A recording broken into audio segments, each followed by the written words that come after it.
Ке се реновира Охридската општа болница, која со своето 6-децениско постоење е најстара секундарна здравствена установа во регионов. Дел од објектите во кои што се сместени повеќе оделенија, амбуланти, како и дневната болница, каде секојдневно се вршат прегледи и примаат терапии, го отслужиле своето. Годишниот план за 2025-та предвидува изведување градежни активности, првенствено онаму каде што има стари прозорци и врати, како и дотраен кров.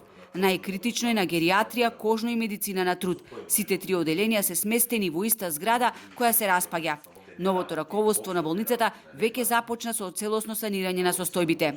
Интерното оделение пред околу 30 дена целосно заврши неговото реновирање, значи доби еден нов лик, каде што се смена и дограма, се направија и внатрешни градежни активности.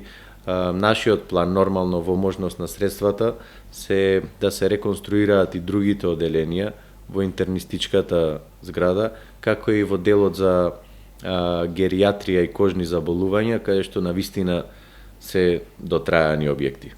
Болницата ќе се ослободи и од азбестните канцерогени покриви на објектите кои представуваат реална опасност по здравјето на луѓето. Во текот на едниот месец се прават напори повторно да се стави во функција и модуларната болница. Станува збор за објект од 620 метри квадратни, кој што е во добра состојба и навистина ќе ни послужи, вели директорот. Неколку пати имам извршен увид во објектот.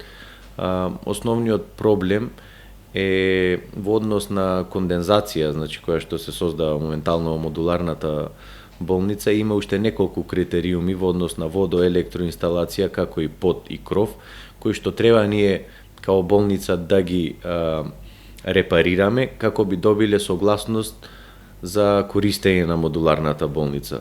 Пациентите заслужуваат достоинствени услови и ние тоа ќе им го овозможиме, вели Марковски.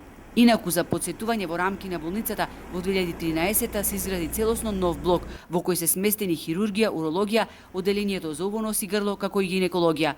Проектиран по европски стандарди, тој е еден од најсовремените во државава.